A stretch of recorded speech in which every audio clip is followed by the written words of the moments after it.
समरथ परमात्मा,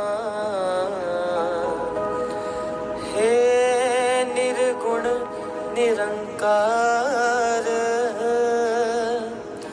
तू करता है जगत का, तू सबका आधार। कण कण में है बस रहा तेरा रूप अपार। दीन काल है सत्य तू, मिथ्या है संसार।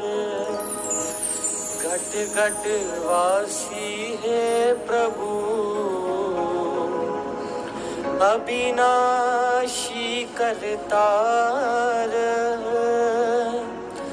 दया से तेरी हो सभी, भवसागर से पार।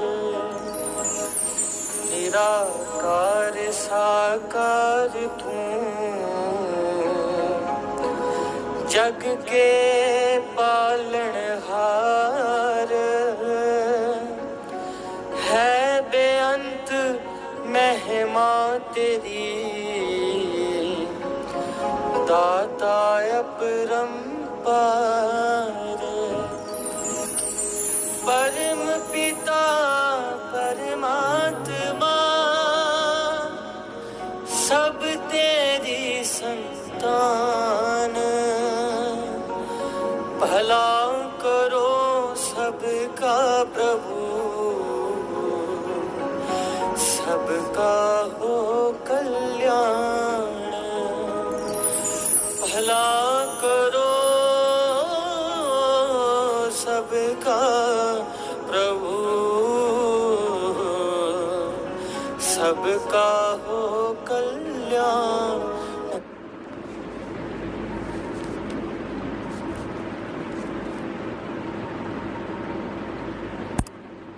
साथ संगत जी, प्यार से कहना धन निरंकार जी। आज कोल्हापुर के इस परांगण में जहां आप सब लगभग 3-4 घंटों से आए हुए हैं, और यहाँ स्थान भी उस तरह पूरा अगर नहीं भी हो रहा था तो सबने कैसे फिर भी एक दूसरे के साथ एडजस्ट भी किया है।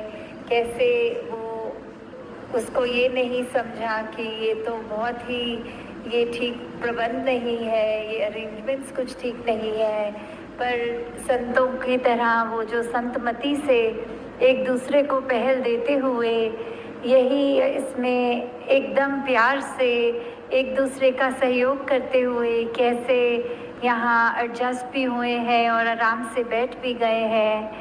तो ये जो प्रमाण है ये उसी का है कि आप सब संत शुरू से ही वही शिक्षा ले रहे हैं जो युगों युगों से संतों ने बताया है कि कैसे ये संसार में सिर्फ प्यार की ज़रूरत है। कैसे संसार में अगर हम एक अच्छे मनुष्य बनेंगे तो ही ये हमारा जीवन सफल माना जाता है। कैसे हम अगर आए हैं तो हमारे जीवन की घड़ियाँ तो सीमित ही हैं, तो हमने जितना जीवन है उसको एक अच्छा जीवन कहलाने के लायक बनाना है तो क्या करना है। उसमें हमें ये अपने आप की सबसे पहले पहचान करनी है कि हम एक मनुष्य के शरीर में हैं तो क्या हम सिर्फ शरीर ही हैं या कुछ और हैं।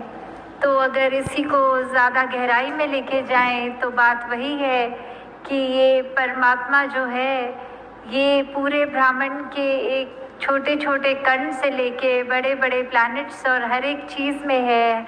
तो कैसे एक इसी का अंश हम सबके अंदर जो है उसकी पहचान जो हो जाए। और अगर कहते हैं कि जब ये प्राण निकल जाते हैं तो ये शरीर छोड़ने वाली बात जो आती है तो उसमें ये आत्मा जो है इसको साथ संगत जी प्यार से कहना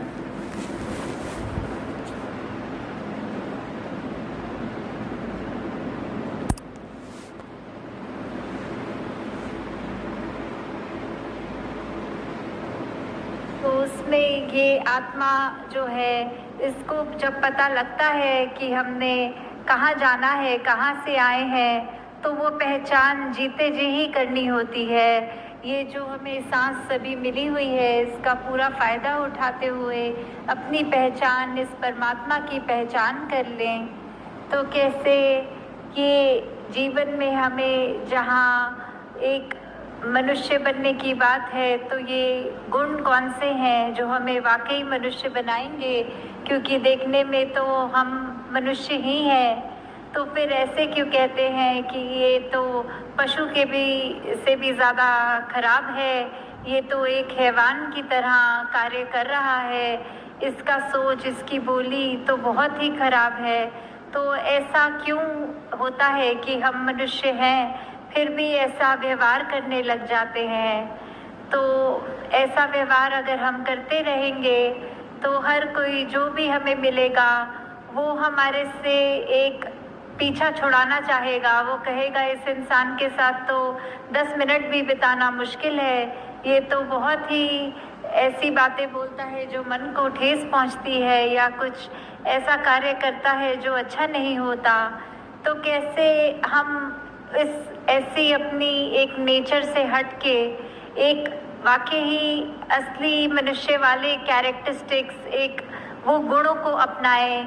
कैसे प्रेम, प्यार, निम्रता, समदृष्टि, एक दिल में करुणा लेते हुए दिल को इतना विशाल बनाना, एक नफरत की जगह सिर्फ एक हर एक के अंदर से खूबियाँ छांटनी कि हर मनुष्य में कोई भी कमी अगर है तो उसको ना देखते हुए सिर्फ उसमें क्या गुण हैं जो हमें भी अपने जीवन में लागू करने हैं, वो गुणों की ओर ध्यान दें।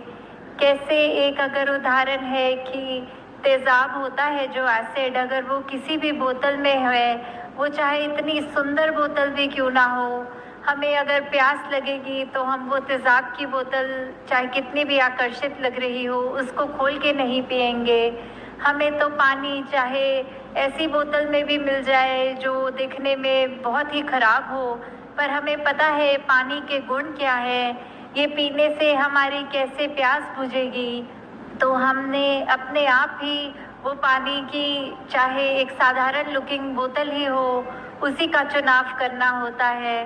तो ऐसे ही हम चाहे बाहर से अपने तन को भी इतना सजा लें, इतने खूबसूरत लगने लग जाएं, पर अगर मन ही कड़वा है, हमारे सोच विचार में ही बहुत मैल है, दिल में मैल है, तो कोई हमारा उस तरह से हमारे संपर्क में भी नहीं आना चाहेगा।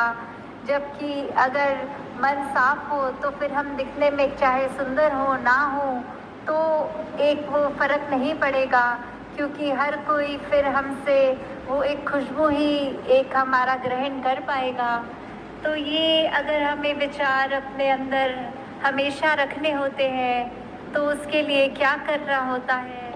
उसके लिए तो सिर्फ यही बात है कि पहले ये ब्रह्म ज्ञान को इसके साथ निरंकार को जोड़कर अपने हर पल में इस निरंकार को जब हम याद रख के ये जीवन बिताते हैं तो वाकई ही ये दिन, ये जीवन, ये पल, ये घड़ियाँ बहुत ही खूबसूरत हो जाती हैं।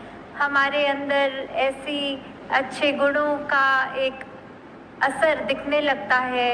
वो मार्ग एक सेवा, सुमिरन और सत्संग के द्वारा, जो आज भी जैसे सत्संग में अनेकों महापुरुषों ने इतने हमें ऐसी बातों के साथ रूबरू कराया कि वो बात अगर एक भी पकड़ के अपने जीवन में डालें तो वो जीवन कितना सुंदर बन सकता है। कैसे इस परमात्मा के साथ अगर ये जुड़ जाए, ये एक लगन लग रही है तो भक्ति वाकई ही हमारी इसमें हो रही है जीते जी। तो ये तो एहसास वैसा एहसास है जैसे एक माँ होती है, उसको अपने बच्चे के वो याद करने के लिए कोई ख़ास समय नहीं निकालना पड़ता। वो दिन का कोई भी अगर कार्य कर रही हो, जो बच्चा स्कूल गया है तो वो खाना भी बना लेंगी, वो ऑफिस में भी होंगी, वो कुछ भी ऐसा कार्य करेंगी, पर ध्यान यही होगा कि अभी बच्चा, उसका स्कूल में ब्रेक टाइम चल रहा होगा, अभी वो कोई एक सब्जेक्ट की उसकी क्लास चल रही होगी। तो ऐसे ही हम कोई भी कार्य करें तो इस परमात्मा का एहसास हमारे अंदर साथ साथ रह सकता है। कैसे हम अगर एक जीवन में ये बात अपना लें कि ये सुमिरन तो हम कुछ भी करते हुए कर सकते हैं, ये जब भी समय मिले सत्संग में आए और सब वो अच्छे बातों को, अच्छे गुणों को ग्रहण करें, कैसे फिर वो मन स्वयं हमारा सेवा के प्रति भी एक भागेगा कि ये करना है, हर एक के लिए, पूरी मानवता के लिए हम कुछ भी अपना अच्छा कंट्रीब्यूशन दे सकें, तो वो हमें किसी को बताना नहीं पड़ेगा, खुद ही हमारा मन वो एक अपने समर्पित भाव से ये सेवा करने के लिए भी हर एक को वो एक रहेगा आगे। तो कैसे जीवन में हमें एक यही बातें रखकर कि हमें अपने जीवन में सिर्फ अपनी चेतनता के साथ, जब इस परमात्मा का हमें बोध हो गया तो ये चेतनता रखते हुए पल पल गुजारना है, और उसमें ही हमें ये एक सूझी मिल जाती है, एक ये रास्ता पता लग जाता है कि ऐसा कोई सिचुएशन है तो हमने क्या करना है। अगर मान लीजिए कोई, अगर बच्चे हैं उनके एग्ज़ाम्स